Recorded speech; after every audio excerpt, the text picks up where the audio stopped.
Well, hello. Here we are in section 7.3. I thought I might cram this into one video. It's actually kind of some stuff that we've seen before in algebra. And basically what we're doing is we're simplifying radicals.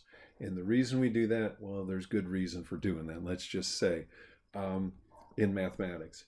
So I have a couple of examples here. Right here, we've got example with radical 24, and I like to do these side by side in the classroom because watch, when I'm square rooting 24, I need a calculator because the square root of 24 is irrational.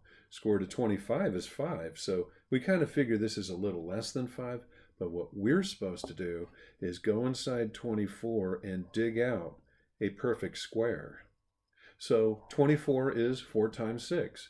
And 4 can be square rooted, so we are allowed to separate those two, square root the 4 to get to and be done with the problem. But because we're in Math 130, intermediate algebra, we're also looking at cube roots and fourth roots, etc. Okay? In the cube root, you're looking for a perfect cube, okay? And everyone knows 8 is really 2 cubed. I'm just kidding. We tend to not know these things about, we know square roots, but not cube roots that well. Okay, but look at them side by side. In the square root, we want 4 because we can square root 4. And in the cube root, we want 8 because we can cube root 8.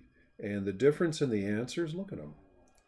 So I'm saying it's pretty straightforward because what we do is we search for 2 of a kind under a second root, 3 of a kind under a third root. What the heck am I talking about? Well, look, when I take 24 and seriously break it apart as 4 times 6 and keep going, 2 times 2, what's this called again?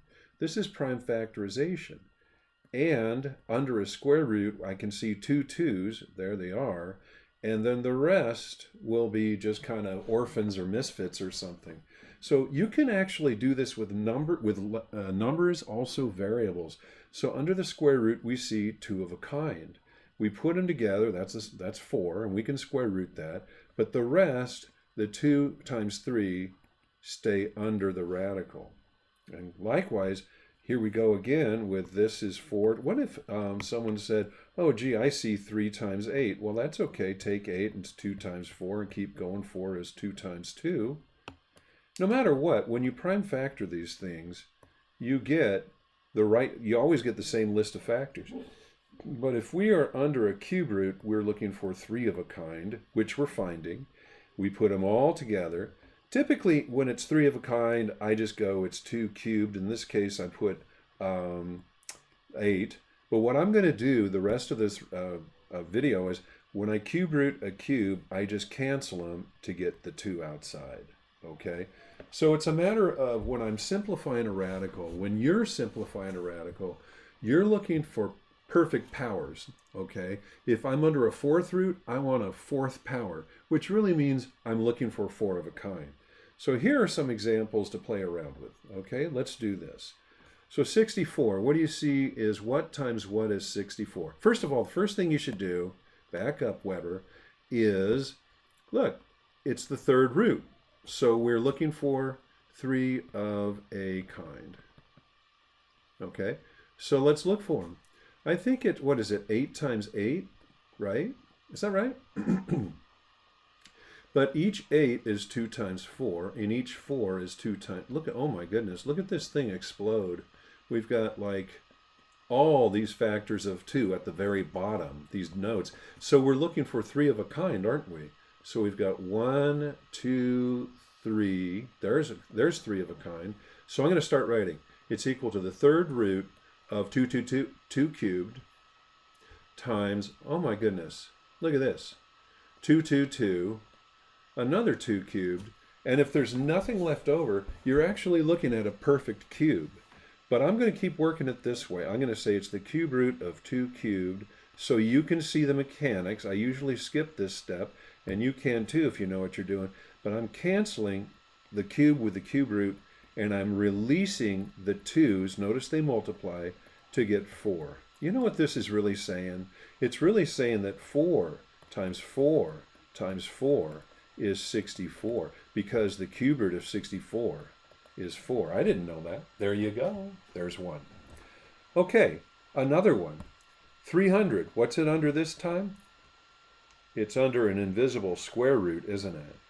So we break this apart and we go, okay, 300 is like 3 times 100. Everyone sees that. Now listen, if you're pretty up on this, you simply go, oh, but this, I know 100 is a perfect square. It's 10 times 10. You're right. Why don't we write that and save ourselves some grief? I don't want to break it completely apart. If I were in beginning algebra, I would. But what I've got now is I've got the square root of 10 squared, or 100. And then we have so these guys are paired, and we have a lone 3. So we're going to say it's the square root of 10 squared times the square root of 3. And cancel those guys and get 10 root 3. Now this one is irrational. The square root of 300, I don't know, you just have to put it in your calculator. But since, hey, the square root of 3 is like 1.7-ish, then this must be 17-ish when I multiply it by 10. Interesting. And finally, let's look at a fourth root. Same thing, man. It's the same thing. 8 times 10. Well, 8, as we know, is 2 times 4, which gives us a couple more 2's here. And look at 10. 2 times 5. We've got 1, 2, 3, 4, and then a lone 5 left over. Remember, under a fourth root, we're looking for 4 of a kind. Now, these are set up problems. If there were only 3 2's and a 5, we couldn't do anything about it. We would just simply get, that would be like the cube root, no, the fourth root of 40, and that's what it is. But in this case, yeah, we've got the fourth root of 2 to the fourth times 5, okay? And so we get the fourth root of 2 to the fourth times the fourth root of 5. Cancel, and we've released the 2, but the poor 5 has to stay in prison, so to speak, right? And so there you go. We just did a bunch of numbers. Actually, the numbers are harder because we're going to now do powers of variables. Okay, so this is a square root again, and I'm looking for 2 of a kind, but I think we kind of learned a new way to do this. In the case where you've got variables, what I do, of course, I can break this up if I want to as x squared, that's 2, x squared, that's 4, x squared, that's 6, x squared, that's 8, that's 8 x's, and a lone x here. Okay, but it's easier to simply go, well, remember the powers, you divide by 2. It's actually easier to simply go x to the 8th times x. Okay, then you have to remember something. This root, remember, x to the 8 over 2 becomes x to the 4. That's what's going to happen. I'm going to say this is the square root of x to the 8th times the square root of x, and you get x to the 4 square root of x. Okay? Likewise over here, when we're ready, you can pause it and look at that. So yeah, I just go, this is what I do. I go look at the 9 and I go, what's the biggest number that's divisible by 2 that's less than 9? Of course, if 9 is 10, it's perfect. You just go, that's x to the 5th, okay? So I choose 8 and I have a leftover. It's more clear when I do this one. See, 4 and 4 and 4 is 12 and 4 is 16. That's as far as I can go. In other words, the fourth root, and I'm going to tear off b to the 16. I can fourth root that, but I still have left over b3. So 16 and 3 make 19, right? So what we have is the fourth root of b to the 16, and then there's a fourth root of b to the 3. Now that guy's just going to stay the same, but here's the fun. We get b to the 16 over 4. Guess what? It's b to the 4, 1, 2, 3, 4, and then the fourth root of b3. Okay? So simplifying in section 3, I don't think he challenges us tremendously in this section. You know, some books do, some books don't. This is fine. I mean, just basically simplifying is what we want to know how to do. Now, don't be afraid of these next examples.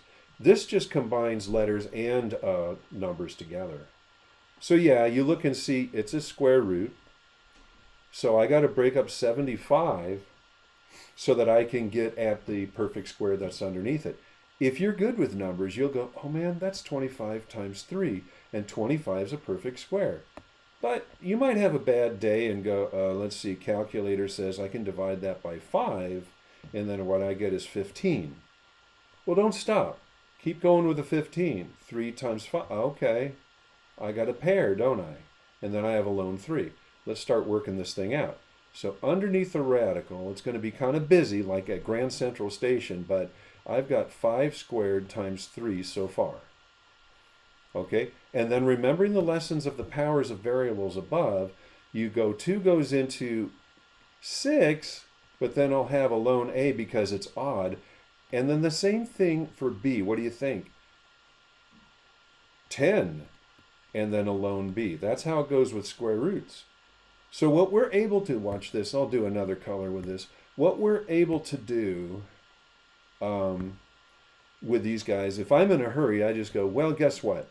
I'm going to square root 5 squared, there's a 5. I'm going to square root a to the 6, divide the power, 3, and also b10, b5. And left behind is 3ab.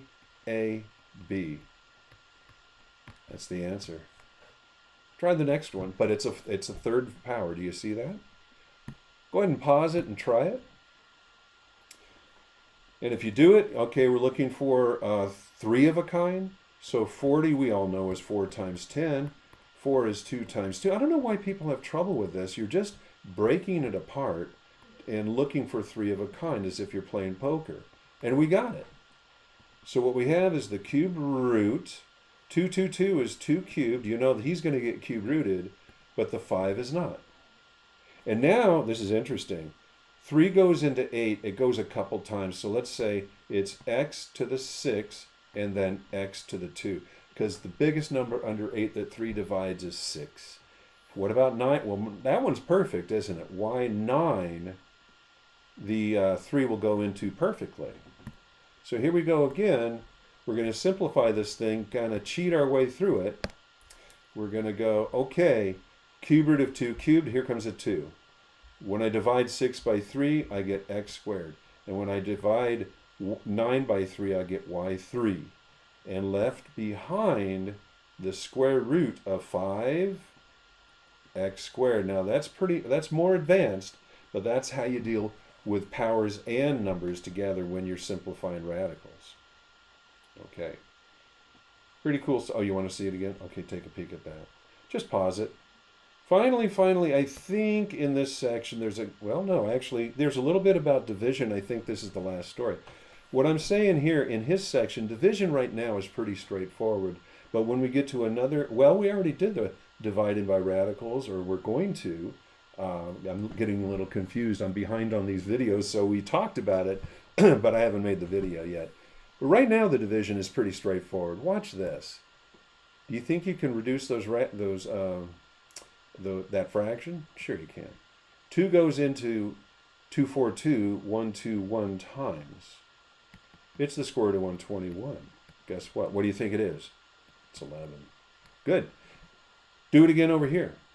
The 4th root, okay. 3 goes into, it cancels with 48. What does that do? It goes 16 times. Now that might throw you, but if you take 16 and look at that, it's 8 times 2, but then that's 2 times 4. Guess what? Look at how many 2's you got. You got 4 of them. It's a perfect cube. So we're really looking at the 4th root of 1 over 2 to the 4th. Perfect cube, perfect 4th power, I should say. Now here's the thing. Some people get a little weird about this, like, what do you do? Well, you can split this up. And it's good to know this. And we should know this for math to be easier for us. Split it apart. The 4th root of 1, well, any root or power of 1, did you know, is just 1. But here we're going to cancel that guy and get a 2. Yep, 1/2 is the answer. I think that's it for this video. That's how this homework is done. Enjoy.